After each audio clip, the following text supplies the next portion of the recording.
Hello everyone. Let us talk about some things that can help you to ace the CMAT language comprehension section. First things first, what all came last year? Let's talk about that. So 20 questions in all came in the language comprehension section. Out of these, 10 were from vocabulary. So vocabulary is important. Then 5 questions, that would be 1/4 of your section, was from grammar. Followed by one RC passage last year, which was of 4 questions, and one parajumble. This does not mean that this year also the question numbers are going to be the same, in the sense that 10 questions are going to be there from vocabulary, 5 questions are going to be there from grammar. It's not set in stone, but it gives us an idea that okay, these are the important areas that as an aspirant you need to focus on. So if you see the breakup of the vocabulary questions, you can see here that we had synonym antonyms, the usual direct question types. Okay, a word meaning is also similar to a synonym question, right? And it is also direct vocabulary. Then we had phrasal verbs, fill in the blanks, analogy questions, and spelling questions. Now, if you've prepared for any other OMET, any other management entrance test, then you must have prepared for these question types.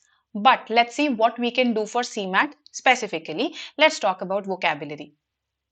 Okay, so first thing is that you should practice vocabulary questions, because sometimes even though we know the meaning of a word, when it comes to elimination between two close choices, we find some difficulty there. So that's why do practice vocabulary questions. Of course, your CMAT previous year papers will come in handy there. Then all your other management entrance tests, these question types that I just listed here, they are present in all your OMETs. Okay, so do go for those previous year papers as well. Even the early CAT papers will have questions such as fill in the blanks, right? It'll even have some direct questions, the very early CAT papers, right? So do go through these previous year papers. Second thing, that on our app we have some free vocabulary tests for you, right? So you can go through them for practicing vocabulary questions. And the good thing is that they're categorized according to question type. Okay, so very useful for your exams. Then, even on BYJU'S.com, you can search like this, BYJU'S.com, fill in the blank vocabulary questions, and you will find question types, you will find vocabulary questions of each type on BYJU'S.com as well. So these are some sources from where you can practice vocabulary questions. However, just practicing questions will help you partially, but it will not help you to the extent that you score a 10 on 10 in vocabulary. Then what else do you need? So in addition, build a pool of high frequency vocabulary words. Right. So for that, I always recommend Word Power Made Easy by Norman Louis. Right. So this book will add about 1,000 words to your vocabulary in a span of 45 days, right? And that's a good number.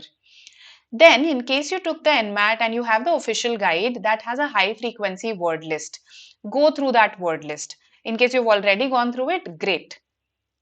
Then, in case, let's say you did not take the MAT, you don't want to buy Word Power Made Easy. In that case, even on the BYJU'S.com website, you have a vocabulary word list. Just type BYJU'S vocabulary word list and you'll get it. Also, this is freely available, Barron's 800 list, Barron's 800 essential words. So again, this is a list of high frequency words that every aspirant of any management entrance test should know. Okay, so apart from practicing questions, build a pool of vocabulary words. Okay, what next? So vocabulary is done and dusted. What do we need to do next? We need to cover the important grammar areas, right? So if you see the list that I showed you, the grammar questions, if I come to that, we had questions from preposition. That means, see, preposition is a part of speech. That means parts of speech become important for us. Then direct, indirect speech. So topics such as reported speech, active, passive voice, they also are important. Don't ignore them. Then when I come to these question types, identify correct sentences or sentence correction or error spotting. What are they testing ultimately? They are testing your knowledge of concepts such as parts of speech, right? So what are the important grammar areas? Let's have a look. Okay, so coming to this, all right, this seems to be right. So the first is parts of speech. practice all the parts of speech. Okay, just go through all the parts of speech from Wren and Martin. Okay, practice the exercises that are given at the back of each chapter from Wren and Martin. Okay, you can also go for this book, this grammar book called Raymond Murphy. It's up to you. Now, specific focus on prepositions. When I talk about parts of speech, verbs are a part of speech, but do not forget their properties, meaning tenses, okay, voice, mood. So, practice all of this, okay? So, tenses you should be well versed with, active, passive voice, mood of a verb, for instance, the subjunctive mood, which has your hypothetical conditionals, right? If I were the emperor of so and so country, I would rule really well, right? Those sentences. So, prepositions, verbs and their properties, articles, okay? These are the areas that you should practice. You should not ignore them, okay? Just because I've broadly said parts of speech, right? So all the parts of speech with a specific focus on these areas also, reported speech also because it came last year, and the other two topics that are relevant, subject verb agreement, modifiers and parallelism. So go through these areas. Trust me, you have the time, okay? With 40-45 days in your hand, roughly speaking, you can cover all of this from Ren and Martin. Okay, so this is about the preparation, right? Strengthening your concepts. What about the questions? Let's have a look at that. So practice grammar questions. Again, as I told you, exercises of Ren and Martin, especially the preposition questions, they'll help you a lot because it has fill in the blanks based on prepositions, which is a question type that is often asked in CMAT. Then previous year CMAT and OMATs, again, they'll help you. Just as they'll help you for vocabulary, they'll help you for grammar as well. After this, the app again has free grammar tests. So log into the app and you'll find some free grammar tests there. Do practice from them. They contain questions. Then the byju's.com, again the website. When you type sentence correction questions, error spotting questions, you will get some free questions there as well, right? So do utilize these resources and do practice. Don't shirk from this work thinking that, oh, there are just 5 questions from grammar. That was the case last year. It may not be the case this year. Maybe this year you'll get 10 grammar questions, right? So don't ignore grammar.